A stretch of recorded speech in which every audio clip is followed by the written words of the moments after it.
Bendito Señor y Padre, buenas noches y muchas gracias, Señor, por regalarnos estar juntos, por la bendición, Señor Celestial, de poder orar y de poder cantarte y poder, Señor Celestial, ahora estar aquí para, bajo tu guía, aprender tu palabra.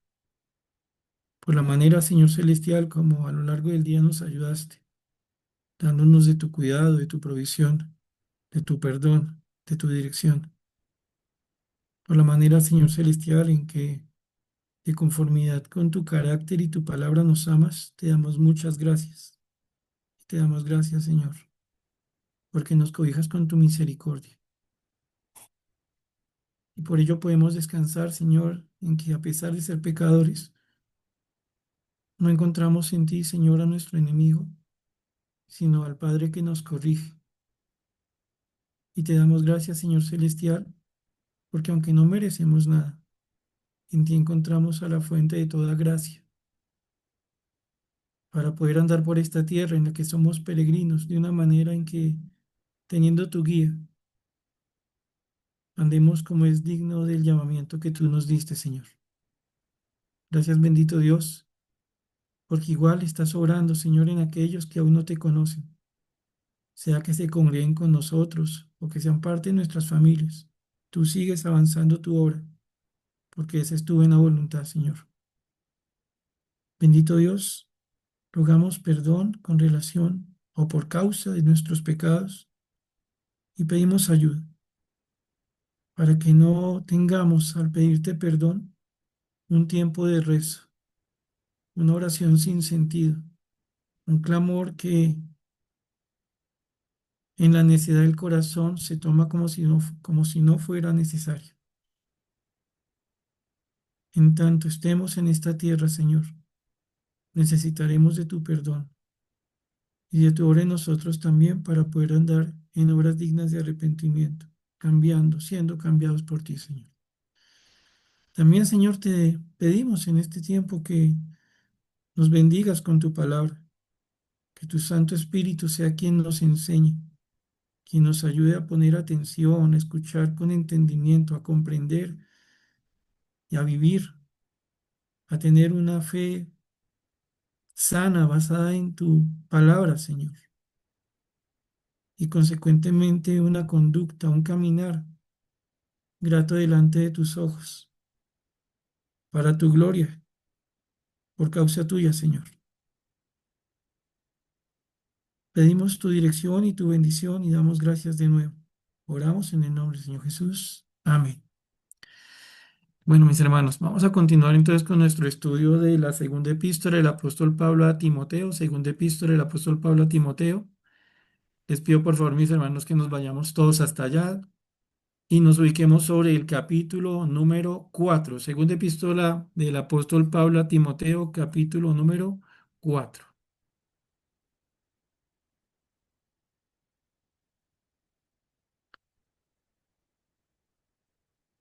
Y hacemos nuestra lectura del capítulo 4 de segunda de Timoteo.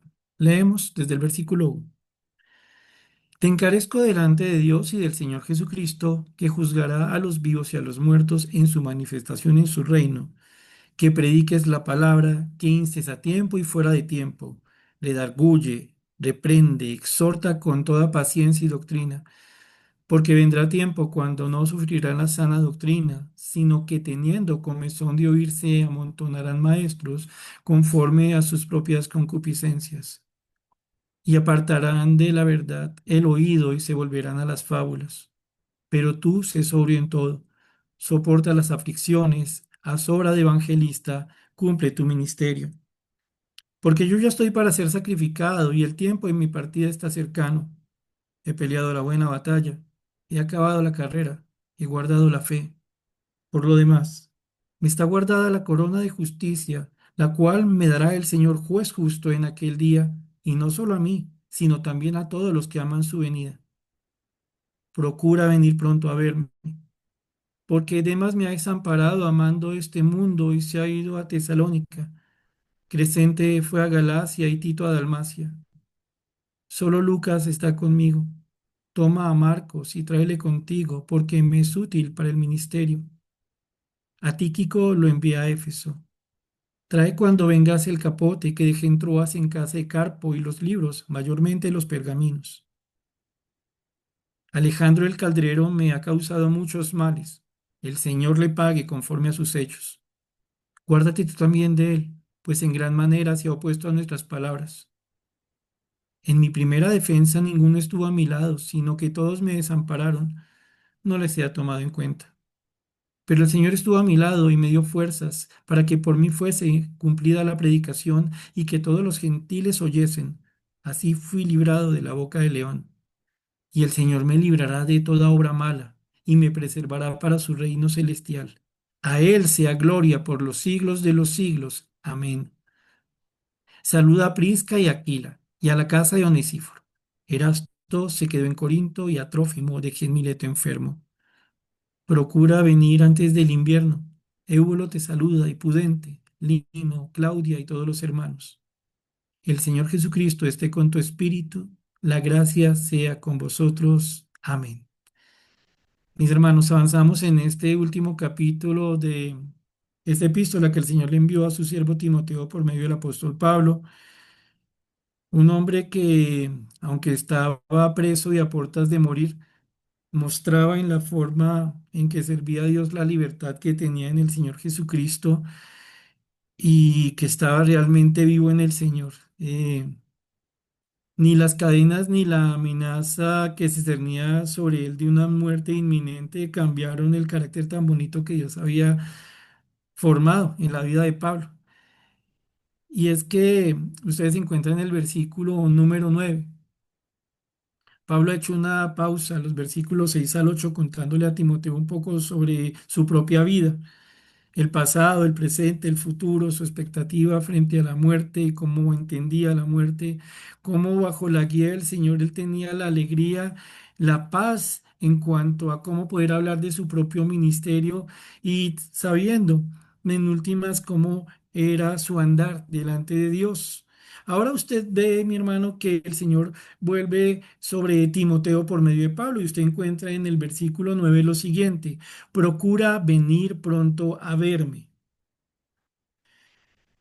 Más adelante encontramos a Pablo insistiendo, oiga, venga antes de que llegue el invierno, Timoteo, venga tan rápido como pueda. La palabra procurar significa ponga todo el esfuerzo que esté de su lado y hágalo tan rápido como le sea posible, Timoteo.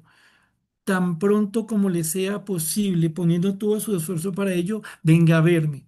Ahora, ustedes recuerdan, mis hermanos, que en el versículo 6 de este mismo capítulo, Pablo había dicho que él sabía que se iba a morir, refiriéndose a sí mismo como un sacrificio, como una libación, como algo que estaba por terminar en cuanto a su vida y servicio al Señor. Y Pablo, sabiendo que está por partir, anhela ver a Timoteo. Creo que este versículo sintetiza muy claramente que Pablo en verdad amaba a Timoteo, porque siendo tan duras las circunstancias que él estaba viviendo y a pesar de la certeza de lo que él esperaba, él hallaba consuelo en la idea de que Timoteo viniera muy rápido para verle de nuevo. Lo quería, realmente lo amaba en el Señor, no solo por el hecho de ser cristiano, sino porque encontraba en él un siervo de Dios, una persona que no estaba tomando en poco su juventud, una persona que estaba batallando, que estaba sufriendo, que le faltaba, como nos falta a todos y como nos lo ha mostrado esta carta, pero ante todo un hombre de Dios, un creyente en el Señor que lo mostraba por medio de cómo vivía y servía al Señor. Y Timoteo era algo que alegraría a Pablo y por eso Pablo quería verle. Pero es que este hecho de que Pablo tuviera ese afán de ver a Timoteo se va a entender aún más cuando ustedes leen lo que viene en el versículo número 10. Ustedes ven en el 10 que dice, porque Demas me ha desamparado amando este mundo y se ha ido a Tesalónica. Pues no está de más hablar de Demas. Por demás, ustedes van a encontrar, disculpe, me estoy jugando con palabras, como de Demas el Señor nos cuenta algunas cosas. Váyase por favor a Colosenses capítulo 4, Colosenses capítulo 4, y Si bien vamos a encontrar allí datos pequeños sobre la vida de este Demas, a usted y a mí, espero, nos va a llamar la atención quién era ese hombre conocido como Demas, del que ahora Pablo está diciendo, Demas me desamparó, amando más este mundo, me desamparó. ¿Qué dice Colosenses capítulo 4 versículo 14 sobre Demas? Tengamos presente que aquí ya el Señor está mandando las palabras de despedida por medio del apóstol Pablo. Esta carta se está cerrando y va dirigida, como ustedes lo saben, a la iglesia en Colosas. Y el Señor dice o inspira a Pablo a decir lo siguiente en Colosenses 4:14. Os saluda Lucas, el médico amado, y demás. Ahora, piense lo siguiente. Si yo le digo a usted, hermano, oiga, que saludo de Pepito de los Palotes, que lo extraña, que le gustaría verlo, pues posiblemente usted me haga cara como que lo deje gringo, como... ¿Y quién es Pepito de los Palotes? ¿Y por qué me habría de mandar este desconocido un saludo, cierto? Cuando nosotros le decimos a otra persona, oiga, tal persona le mandó un saludo, ¿cuál es la base para que una persona le mande saludo a otra? Pues por regla general, digo yo, y supongo podría haber alguna excepción, pero por regla general, la base para que una persona le mande saludo a otra por medio de un tercero está en que las dos personas, la que envía el saludo y la que recibe el saludo, se conocen. Y no solo se conocen, sino que tienen una relación bonita. ¿Qué tan bonita como para decirle, oiga, mándemele un saludo a Elkin? Y Elkin escucha de parte de Javier, Elkin, que le mandó un saludo Sandra. Ay, qué alegría escuchar de ella. ¿Cómo va? ¿Se acuerdan que la cosa funciona así?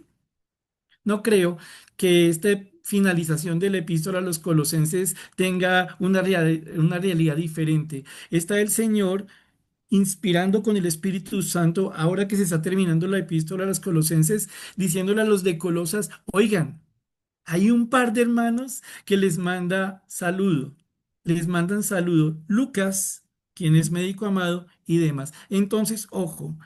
Un datico que no podemos olvidar. Demas, por lo menos, sería conocido por un grupo de hermanos y encontramos aquí a los de Colosas y conocido con un grado muy posiblemente de cercanía. ¿Qué tanta cercanía como para recibir un saludo que se les envía con cariño? Porque repito, le está diciendo, os saluda el médico Lucas, el médico amado y demás.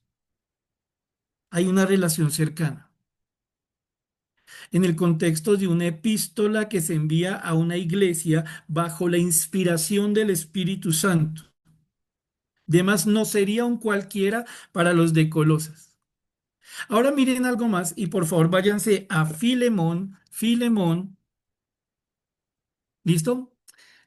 Veamos otro datico que el Señor nos permite conocer sobre Demas en Filemón. Váyase a Filemón y vaya sobre el versículo 23 y leemos hasta el 24. ¿Listo? Filemón 23-24. De lo que sabemos nosotros en torno a Filemón es que es una carta que se va a escribir entre el año 60 y 62. Se cree que esta epístola entonces va a ser escrita más o menos unos 4 o 5 años antes de la que está escribiendo Pablo a Timoteo, la segunda epístola que venimos estudiando. Esta epístola a Filemón corresponde posiblemente a un primer tiempo en el que Pablo estuvo preso en Roma, pero ese presidio él sale. Del presidio del que no sale es del que vemos en 2 de Timoteo. Ahora miren qué le está diciendo el Señor a Filemón por medio de Pablo con relación a Demas. ¿Listo? Versículos 23 y 24, especialmente noten el 24. Te saludan Epafras, mi compañero de prisiones por Cristo Jesús, Marcos, Aristarco, Demas y Lucas, mis colaboradores. ¿Qué es lo que Dios está diciendo aquí de Marcos, Aristarco, Demas, Lucas y de Epafras? ¿Qué está diciendo este grupo de hombres? ¿Cómo son calificados? ¿Cuál es ese elemento común que tenían ellos? ¿Quiénes son estas personas? Personas a las que Dios quiere que se tenga en cuenta al escribir la epístola a Filemón para que Filemón reciba un saludo de unos hermanos. Una vez más, lo que dijimos en Colosenses, Filemón no le haría caras a Lucas, o perdóneme, a Pablo diciendo, oiga, Pablo, usted me mandó saludo de quién y quién es Demas. No, igual que en Colosas, Filemón sabría de estas personas, de Epafras, Marcos, Aristarco, Demas y Lucas. O sea, aquí hay un conocimiento y en tanto hay un saludo, seguimos presumiendo que una relación de suficiente cercanía y cariño como para poder enviar un saludo, ¿cierto? Pero no tiene algo más. El Señor aquí no solo nos manifiesta el saludo propio de un cariño, sino que dice de Marcos, Aristarco, Demas y Lucas, entre otros que son colaboradores de Pablo, es decir, que eran personas que trabajaban junto con Pablo. Y no está diciendo, mire, esos son mis compañeros con los que yo hacía carpas. No, son sus compañeros ministeriales. Son personas que Filemón sabría que tendrían un trabajo conjunto en el Señor para con el Señor. Serían de los que trabajaban en el ministerio con Pablo y así los reconocería Filemón. ¿Por qué? Noten cómo está planteado el saludo. Entonces, ¿cómo va la cosa? ¿Qué sabemos por encima de Demas? Que era una persona reconocida entre otros creyentes, nomás mire lo que se decía de él en la iglesia de Colosas o el saludo que notamos en la iglesia de Colosas, y mire cómo no es un creyente, digámoslo así, y creo que me entienden el término, no es un creyente ajeno o de los que llegaba rápido y se iba rápido para evitar contacto, no, sería conocido por su servicio a Dios. Es un colaborador de Pablo en el servicio a Dios. Ojo, porque cuando nosotros hablamos de Demas, muchas veces hacemos demasiado énfasis en el hecho de que Demas es un hombre caracterizado por sacar el cuerpo y no decimos nada más. Pero Demas tenía una historia. Demas tenía unas realidades que el Señor nos permitió conocer por lo menos parcialmente. Y se repite, era un creyente conocido. Era un creyente conocido por colaborar con Pablo en el ministerio. Como les dije, es bueno tener esto presente, porque es que Pablo le está diciendo a Timoteo, venga Timoteo, tan rápido como pueda, poniendo todo su esfuerzo de por medio, venga a verme aquí a la cárcel. Me alegraría mucho poderle ver. No solo porque le quiero mucho a Timoteo y como vamos a ver en un momento, Pablo ya estaba experimentando demasiada soledad, sino porque es que sabe qué pasó, Timoteo. Una persona me desamparó, Demas. Yo no sé, mis hermanos, qué cara pondría Timoteo cuando le llegó la noticia de lo que había pasado con Demas. No sé si Timoteo se podría pensar, ¿cómo así? Uy, no, cuando sepan los hermanos de Colosas esto. Uy, no, ¿cómo así? Si hasta Filemón sabe de él como un siervo de Dios, ¿qué pasó con Demas? Lo cierto es que Pablo aspira a ver a Timoteo en el contexto de lo que encontramos en 2 Timoteo capítulo 4 versículos 9 y 10 como algo que contrarrestar el vacío que le había generado Demas. Sigamos con la lectura que nos permite la Biblia o que nos da la Biblia en este versículo 10 de 2 Timoteo 4. Porque Demas me ha desamparado. Ahora, sigamos viendo, como les digo, elementos. La palabra desamparar no es una palabra cualquiera. Si tal vez usted le echa cabeza, usted recordará que Pablo ya en el versículo 15 del capítulo 1 de 2 de Timoteo le había dicho a Timoteo que ya alguien lo había dejado botado. Yo le leo, versículo 15 del capítulo 1 de 2 de Timoteo dice lo siguiente, ya sabes esto que me abandonaron todos los que están en Asia, de los cuales son Figelo y Hermógenes. Es decir, al comienzo de la carta, ya sobre el versículo 15, Pablo le está diciendo a Timoteo, mire Timoteo, ya hay gente que me está dejando, que ando preso por causa del Señor, pero eso no implica que todos lo entiendan. Recordemos. Si Pablo estaba siendo perseguido por ser cristiano, muy posiblemente esto implicaría, entre otras cosas, que a Pablo el imperio romano o cuando menos el lugar donde él se encontraba dentro del imperio romano, le vería a él como una persona que, entre otras cosas, no estaba facilitando la convivencia en medio de los romanos. A los romanos les daría igual que una persona tuviera una u otra religión, siempre y cuando esa persona, junto con su religión, aceptara la religión de los romanos. Por ejemplo, la adoración del emperador. Que una persona dijera, yo solo tengo un Dios y no reconozco a nadie más como Dios, sería una conducta muy mal vista en el Imperio Romano, la cual usarían enemigos de la cruz para atacar a los siervos de la cruz. Y si Pablo estaba preso en esas condiciones, pues algunas personas dirían, donde yo me acerque a la cárcel donde se encuentra Pablo, sabiendo que este presidio, este segundo presidio es mucho más difícil y que parece ser puede llevar a que él sea decapitado por su falta a la ley romana o a las tradiciones y religión romana, no, mejor yo no me la acerco. Y parece ser, como lo vimos en su momento, que esto ya lo estaba viendo Pablo, lo dejaron los de Asia. Dice, mire, entre ellos están Figelo y Hermógenes, pero resulta interesante, en el versículo 15 del capítulo 1, Pablo dice, mire, ellos se alejaron de mí, Timoteo, pero no nos da las razones, ¿lo notan? No nos dice, mire, los de Asia, incluyendo Figelo y Hermógenes, me dejaron por tal causa, amaron más el mundo. No, no dice eso. En cambio, respecto de Demas,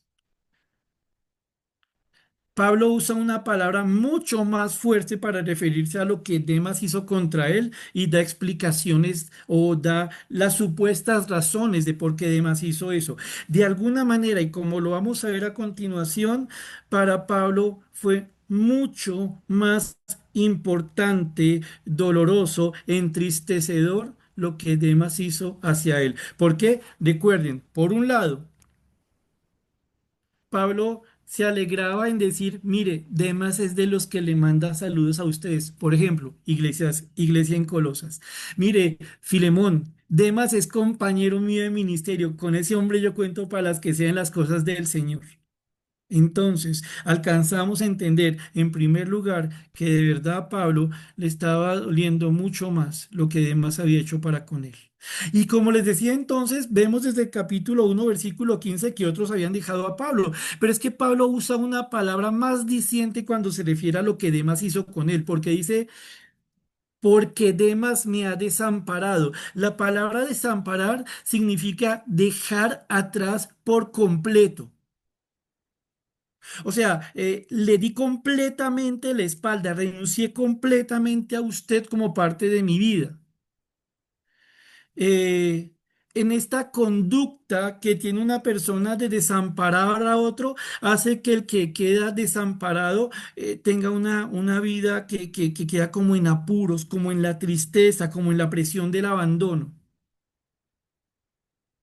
Fue mucho peor para Pablo este abandono por parte de Demas. Ahora, permítame, mis hermanos, ver una porción en la Biblia donde ustedes y yo vamos a ver aún más lo que implica ser desamparado. Vaya por favor a Mateo 27 y ubíquese sobre el versículo 45. Es que estamos viendo al apóstol Pablo diciéndole a Timoteo, venga tan pronto como pueda, que quiero verle. Venga, Timoteo, venga tan rápido como pueda. Es que Demas me desamparó. Y no es lo mismo que lo que hicieron los de Asia. No, no es lo mismo. Me desamparó. Mateo 27 45 al 46, donde aparece de nuevo esta palabra, nos ayuda a comprender un poco lo que implica el ser desamparado. Mateo 27 45 dice, y desde la hora sexta hubo tinieblas sobre toda la tierra hasta la hora novena. Cerca de la hora novena, Jesús clamó a gran voz diciendo, Elí, Elí, lama sabactani, esto es, Dios mío, ¿por qué me has desamparado? La misma palabra que usó Pablo para referirse a lo que Demas había hecho contra él. Demas me ha desamparado. el Señor Jesucristo, a gran voz, como gritando a portas de morir en la cruz sobre la hora novena, está diciendo, Dios mío, ¿por qué me has desamparado? Y recuerden, lo está gritando.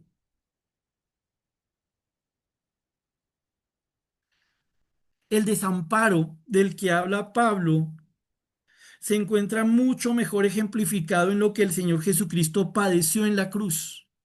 Y si bien, como lo vamos a ver, hay una gran diferencia, el desamparo como esa sensación de vacío y de completo abandono, implica una ausencia capaz de generar un gran dolor. Esa tristeza que se sufre, eso que duele por dentro, manos. Y ustedes saben, y en esto no estoy descubriendo que el agua moja, que hay dolores en el alma y en el corazón que son mucho peores que los dolores físicos. Porque respecto de los dolores físicos, uno puede llegar a tomarse una pastilla. Y respecto de los dolores físicos, uno puede llegar hasta acostumbrarse. Pero esta clase de dolores, como ese desamparado, eso no se arregla con pastillas. A eso no se puede acostumbrar uno. Jesucristo mismo en la cruz, clamando a gran voz como quien grita, que todo el mundo escuche, que todo el mundo entienda, está pasando algo. Estamos viendo el más grande padecimiento que jamás registró o registrará la historia de la humanidad. El Hijo de Dios diciéndole a su Padre, Dios, ¿por qué me has desamparado? Y esta pregunta no es cuestionamiento. Esta pregunta no es un enfrentamiento entre Jesucristo y el Padre. Esta pregunta es la manifestación clara y precisa de la inmensa agonía de Jesucristo al saber que el Padre se ha ido por completo. Recuerden ustedes cuando hablamos de desamparar, hablamos de alguien que es dejado por completo, que es abandonado, que queda solas en un apuro. Jesucristo está viviendo eso en la cruz. Y permítanme, les voy a leer algo en Salmo 22:1. No les voy a pedir que vayan hasta allá, por favor. Si quieren, incluso vayan de nuevo a 2 de Timoteo. Porque es que la escena de desamparo que vivió el Señor Jesucristo, que nos permite entender mucho mejor lo que para Pablo fue desamparado, se explica incluso más en el Salmo 22:1. En el Salmo 22:1, que como ustedes saben contiene profecías mesiánicas, es un salmo que fue escrito por David bajo la guía del Espíritu Santo y nos habla de algo que vivió muy fuertemente David, pero muchos elementos de ese Salmo 22 solo se explican realmente como vividos por parte del Señor Jesucristo. Miren lo que dice el versículo 1 del Salmo 22. Dios mío, ¿por qué me has desamparado? Lo mismo que el Señor Jesucristo diría en la cruz, ¿lo notan? Repito, Dios mío, ¿por qué me has desamparado? Ojo con las preguntas que siguen que explican el desamparo. ¿Qué hay en el alma de uno que se siente desamparado? Miren de nuevo lo que sigue. Dios mío, ¿por qué me has desamparado? ¿Por qué estás lejos de mi salvación y de las palabras de mi clamor? Porque parece que no me puedes o no me quieres liberar y porque parece que no me escuchas. La nueva traducción viviente, para cerrar este punto, nos simplifica de la siguiente manera. Dios mío, ¿por qué me has abandonado? ¿Por qué estás tan lejos cuando gimo por ayuda? Es decir, que el Señor Jesucristo, cuando en la cruz gritaba, Padre, ¿por qué me has desamparado? Citando el Salmo 22:1, estaba diciendo en el fondo, Señor Dios Padre mío, que ha dicho delante de todos en Cristo, en Jesús tengo complacencia. ¿Por qué estás tan lejos cuando gimo por ayuda? Y repito, cerrando.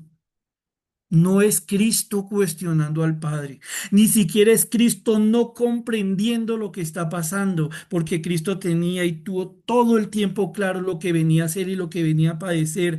Lo que estamos viendo en esta manifestación del desamparo del Señor Jesucristo son los efectos de que Jesucristo se hubiera hecho pecado por nosotros, de que sobre él hubiera llegado todo el pecado de la humanidad.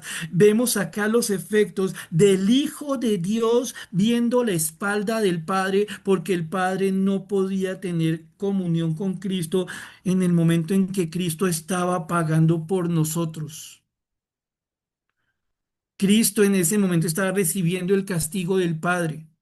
No era posible que el Padre le dijera en ese momento a Cristo: Cristo, hijo mío, aquí estoy. Bájate de la cruz. Ángeles, sánenle las heridas. Hijo mío, no te preocupes.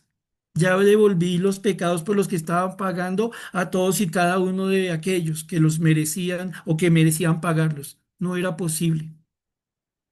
Cristo muere desamparado, no porque hay una ruptura al seno de la Trinidad, sino porque al seno de la Trinidad se estaba cumpliendo el plan de redención que implicaba que Cristo sobre él llevara nuestros pecados y que por causa de ello en un momento el Padre le tuviera que abandonar. Y como les dije hace un momento, sí es cierto.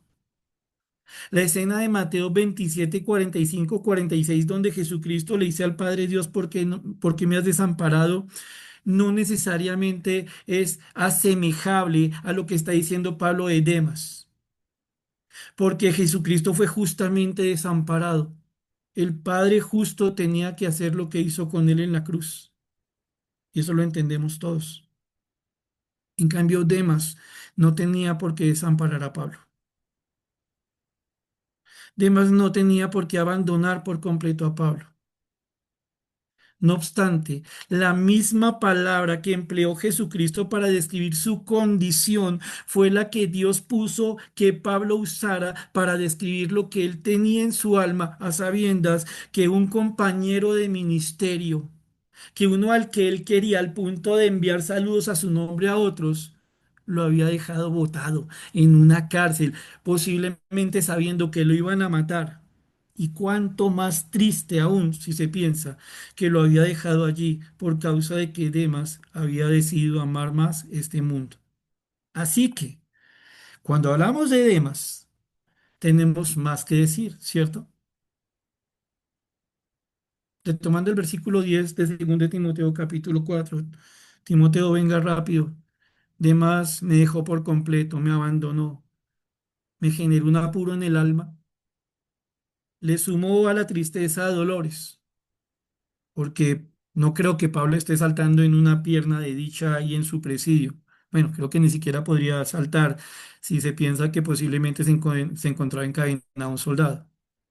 Demas me ha desamparado. Ahora, ¿cuál es la razón del desamparo del que Demas hizo víctima a Pablo? Dice el texto que amando o que fue por causa de estar amando este mundo. Es interesante porque la palabra amando es la misma que conocemos como el amor cristiano. Es decir, como ustedes lo saben, en la Biblia encontramos varias palabras que se traducen como amor. Y entonces hablamos del amor entre familia, hablamos del amor entre esposos, pero hay un amor característico exclusivo del creyente, una palabra que se usaba entre los, o mejor, que existía entre los griegos, pero que ellos no la usaban porque no la consideraban útil en su diario vivir. Ellos sabían del amor a la esposa, del amor al amigo, y ese amor ágape existía como en un diccionario olvidado. Y los cristianos, bajo la guía del Señor, toman este amor, este ágape, y se apropian de esa palabra, dando a entender el más grande de todos los amores, el amor de Dios, el amor hacia Dios, el amor ágape, el amor de 1 Corintios 13. Pablo está diciendo que Demas le abandona, le desampara, porque en su corazón, porque en su intelecto, porque en su interior hay algo, hay amor, el más profundo amor, no amor fileo, sino el profundo amor ágape, que Demas tiene el amor profundo hacia este mundo. Ojo, pero Demas un colaborador de ministerio de Pablo, uno al que conocerían con cariño en la iglesia de Colosas, uno que conocería del Señor haciendo esto, amando este mundo. Bueno, disculpen, tal vez la aclaración pudiera sobrar para alguno de los presentes. No obstante, hagámosla. Cuando encontramos aquí la palabra mundo, no estamos hablando del globo terráqueo, no estamos hablando del grupo de personas. Aquí cuando hablamos o cuando encontramos la palabra mundo, estamos hablando más bien de tiempo, no esfera, no personas, sino tiempo. Las características espirituales y morales que caracterizan un momento. Cuando Pablo está diciendo, mire, Demas se enamoró profundamente de este mundo, es como si dijera, Demas se enamoró para abandonarme, se enamoró de las características espirituales y morales que reinan en el tiempo en que Pablo escribía eso, que son las mismas que nosotros tenemos en la actualidad. Entonces, la palabra aquí mundo a usted y a mí nos tiene que poner a pensar en lo que caracteriza en la realidad espiritual en un determinado tiempo. Y Demas se había enamorado de eso. No nos dice específicamente qué. No nos dice si fue que Demas se volvió a la plata o se puso de pronto a meterse en un asunto que le generara estatus. No nos dice qué, nos dice de las cosas que son característicamente malas de este tiempo, de alguna o de algunas de ellas, Demas se enamoró y a raíz de eso me desamparó. Es tan cierto que Demas ha abandonado a Pablo en su corazón que ha renunciado a estar con él físicamente hablando. Demas se ha ido a Tesalónica. Ojo, no dice que se fue a servir a Tesalónica. Ojo, varias cosas a considerar. Por un lado, no está diciendo la palabra de Dios que Demas no fuera un creyente. Segundo, no está diciendo la palabra de Dios que el servicio que Demas había hecho hasta ese momento en que abandona a Pablo fuera un servicio que delante de Dios no tuvo valor. Cuando Pablo le llama a su colaborador, no está diciendo, vamos a ver si llega a ser mi colaborador. No, él lo presume como colaborador igual que Marcos, igual que Lucas. Lo que nos está mostrando el texto bíblico es algo sumamente interesante, peligroso y doloroso.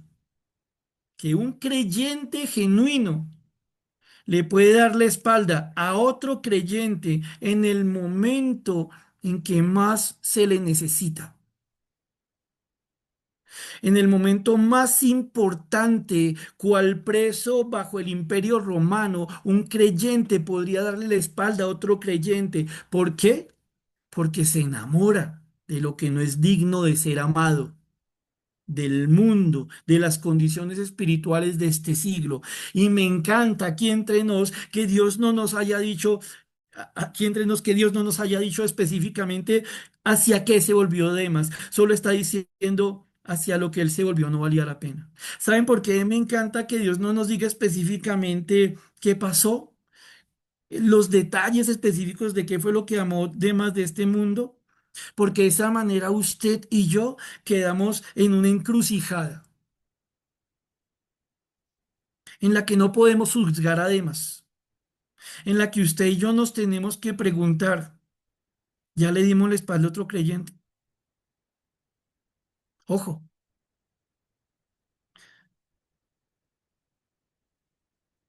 ¿ya abandonamos incluso físicamente a otra persona? Ojo, una persona que sabía que cualquier otro lo puede dejar botado, como los creyentes de Asia de los que habla en el versículo 15 del capítulo 1. Bueno, se fueron.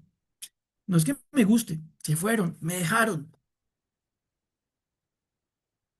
No es lo mismo el abandono de Demas, porque Demas era cercano, porque Demas era compañero de ministerio, porque Demas era una persona querida, porque repito, yo no me atrevo a cuestionar la salvación o el ministerio de Demas.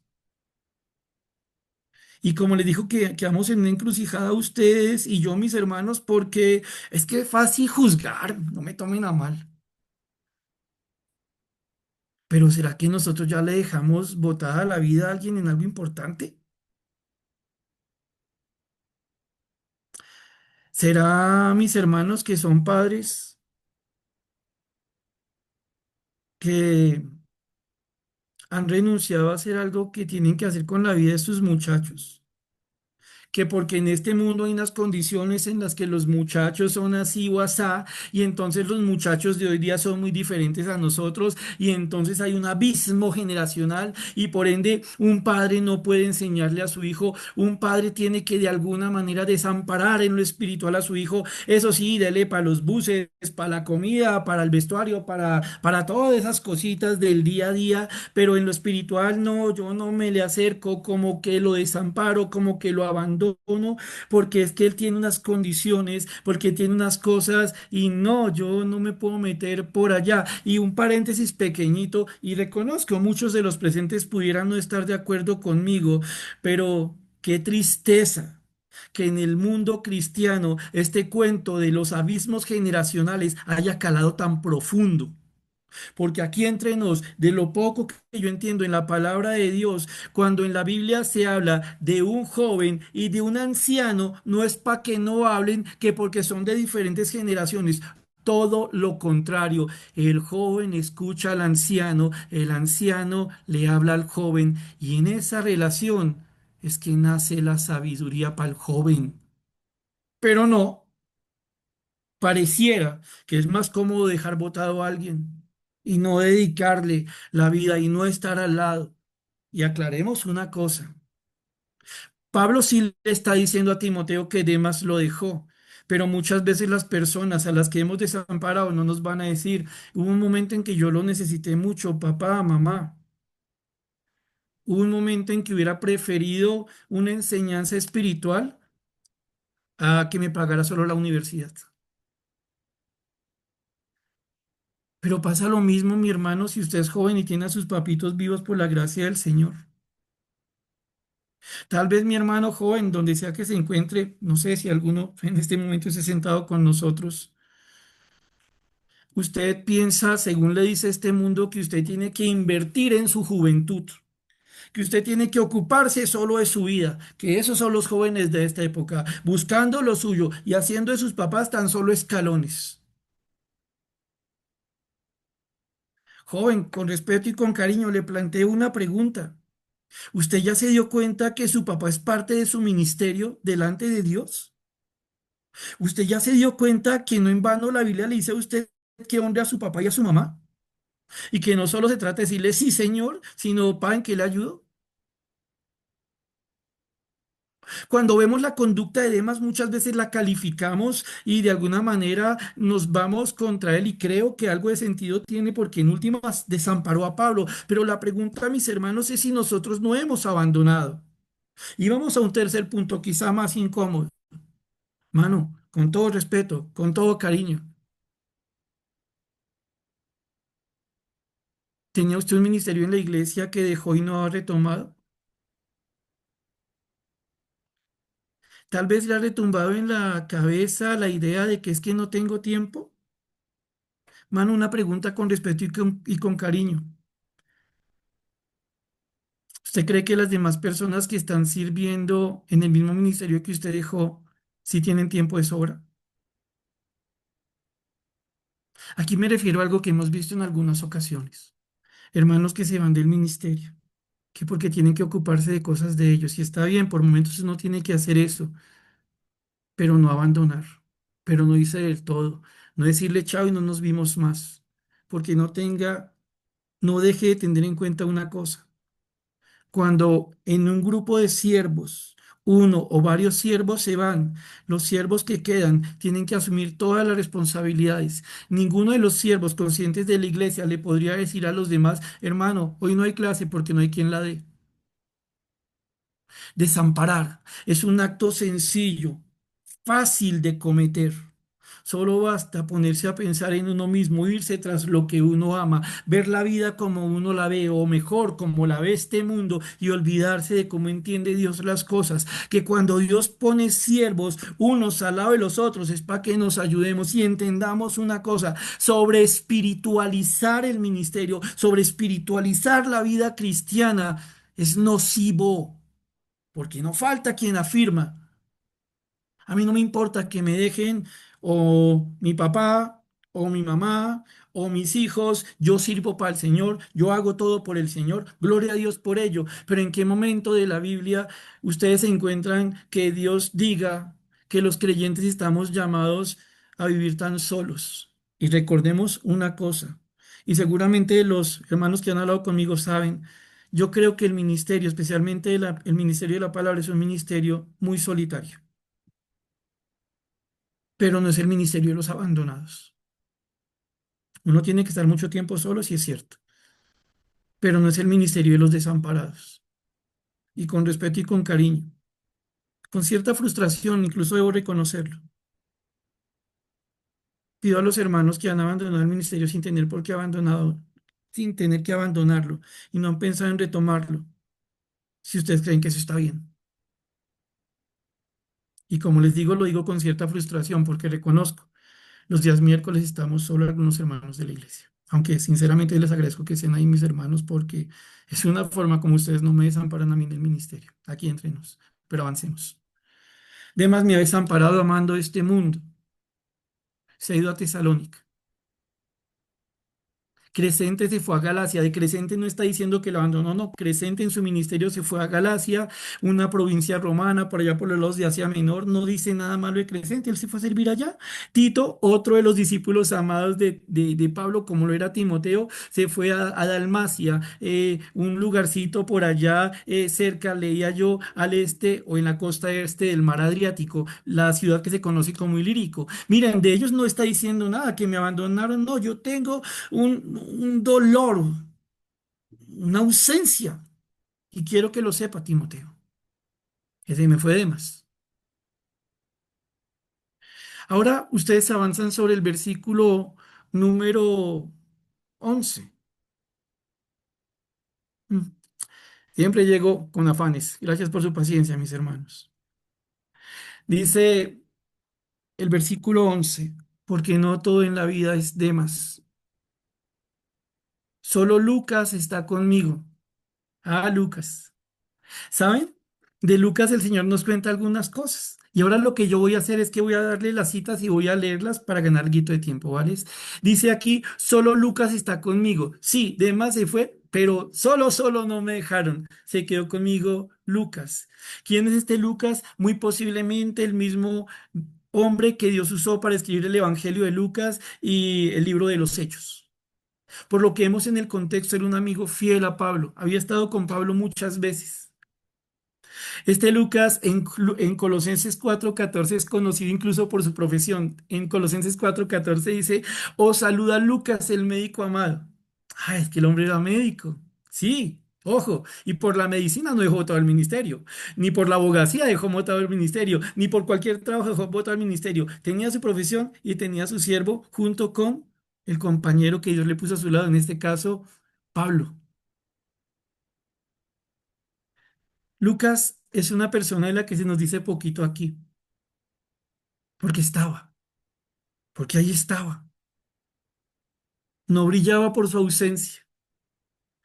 Quizá estaba opacado por solo estar. A veces pasa, mis hermanos, y ustedes lo saben, nos acostumbramos a las bienvenidas y a los reencuentros, ¿no? Ay, tal hermano volvió, tal hermano está por estos lares, bueno, lo que sea. Y nos gusta y nos alegra. Pero yo le quiero preguntar a usted, mi hermano, con respeto y con el cariño que usted me merece como mi hermano en el Señor. ¿Usted se ha puesto a pensar que en la iglesia hay algunos hermanos que son como este médico amado, como este Lucas, que siempre están? Ahí están, en las buenas y en las malas. Cansados, enfermos, ahí están. Y no está mal que yo mencione a personas como Welkin, como Nelfi, como William Garrido, como Marley, como Estela, como Juanes, como Samuel, como Pastor Alex, y hay un montón más, como Lucas. Ahí están, haciendo su trabajo. Y que ninguno de los que mencioné se me moleste por mencionarlo. Agradezcale al Señor. Ahí está, mano. Pero la pregunta a usted, mi querido hermano, que hace parte de la misma iglesia, es, ¿piensa en ellos? ¿Le agradece a Dios por el hecho de que están con usted? ¿Lo había pensado? O tal vez le pasa como nos pasa a algunos que solo nos ponemos a pensar en los que se fueron, algunos de los cuales son como demás. Ahora avancemos hacia el cierre, porque entonces están los que están, los Lucas, están los que estaban y se fueron, y están los que no estaban pero volvieron. Versículo 11, segunda parte, toma a Marcos y tráele contigo, porque me es útil para el ministerio. Cuando ustedes recuerdan la vida de este Marcos, piensan varias cosas.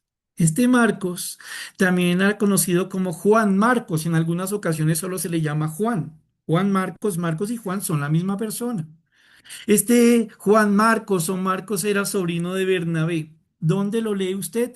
En Marcos, perdón, en Colosenses 4:10. Si está tomando nota, Colosenses 4:10 le dice a usted que Marcos era sobrino de Bernabé. Este Marcos fue una persona que intentó estar con Bernabé y con Pablo en el primer viaje misionero. Déjenme se los leo por efectos de tiempo. Si puede tomar nota, se lo agradezco sinceramente. Dice, en Hechos de los Apóstoles capítulo 13 versículo 13 de lo siguiente. ¿Dónde? Hechos 13:13. Repito, Hechos 13:13. ¿Qué dice allí? Habiendo zarpado de Pafos, Pablo y sus compañeros arribaron a Pergue de Panfilia. Es decir, está llegando un grupo de hermanos a Pergue de Panfilia. Pero Juan, es decir, Juan Marcos, apartándose de ellos, volvió a Jerusalén. Primer viaje misionero, están comenzando y a Juan Marcos le da por bajarse. Juan Marcos dice, no, yo ya no voy por allá. La Biblia no nos dice por qué se devolvió a Jerusalén. No sabemos qué pasó. Hay hipótesis de que era la vida en Jerusalén muy cómoda para abandonarla, pero son hipótesis. ¿Qué es lo cierto? Juan iba a estar con Pablo y con Bernabé en el primer viaje misionero, pero apenas pudo, se bajó y dejó botado a Pablo y a Bernabé. No obstante, estos hombres siguen su viaje misionero. Ahora miren algo que nos cuenta el Señor después sobre Juan Marcos y paso al capítulo 15 de Hechos 15, perdóneme, al capítulo 15 de Hechos, versículos 36 al 40. Hechos 15, 36 al 40. Si es de los que toma nota, lo cual le agradezco, tenga Hechos 15, 36 al 40, donde usted y yo leemos. Después de algunos días, Pablo dijo a Bernabé, volvamos a visitar a los hermanos en todas las ciudades en que hemos anunciado la palabra del Señor para ver cómo están. Pablo le está diciendo a Bernabé, oiga, comencemos un segundo viaje, vamos a ver a los hermanos a los que le predicamos la palabra, cómo están. Es cuidado, es discipulado, es algo muy bonito lo que tiene Pablo en su corazón. Vamos a ver cómo están. Versículo 37. Y Bernabé quería llegar, perdóneme, y Bernabé quería que llevasen consigo a Juan, el que tenía por sobrenombre Marcos. Es decir, van a arrancar el segundo viaje, es un viaje de cuidado, visitación, discipulado, lo más de lindo. Y Bernabé le dice a Pablo, su compañero de ministerio, oiga, Pablo, llevémonos a Juan Marcos, llevémonos al muchacho, a mi sobrino. Versículo 38.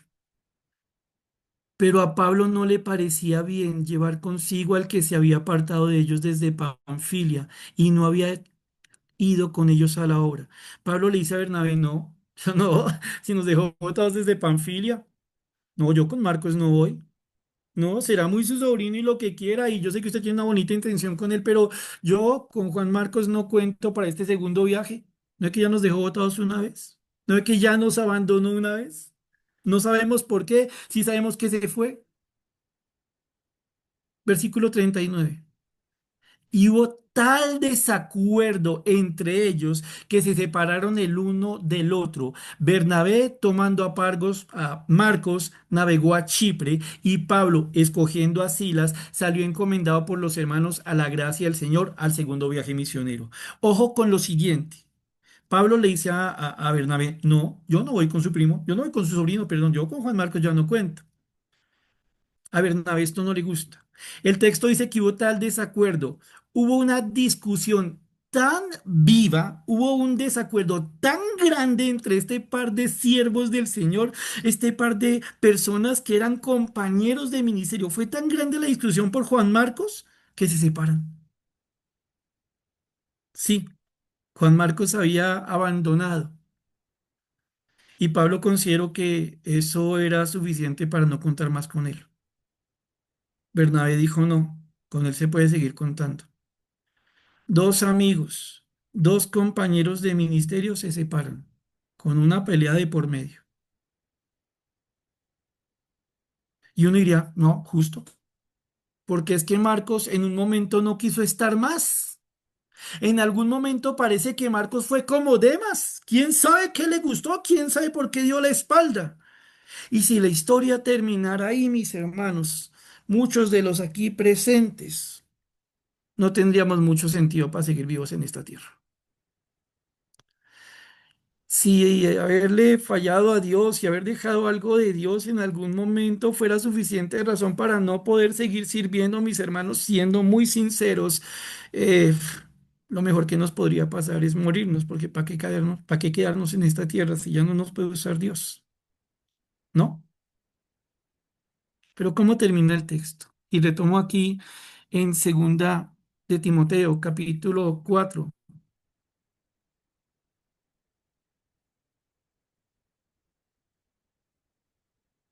para que tengan todo el contexto, permítame leer la porción completa y terminamos.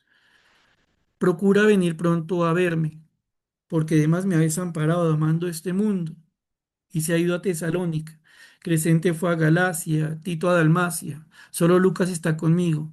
Toma a Marcos y tráele contigo, porque me es útil para el ministerio.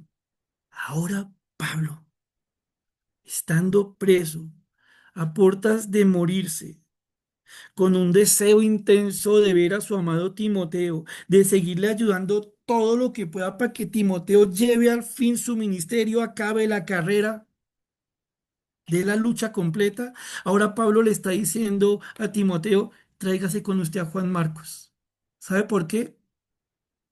Porque es una persona fácil de usar en las cosas de Dios.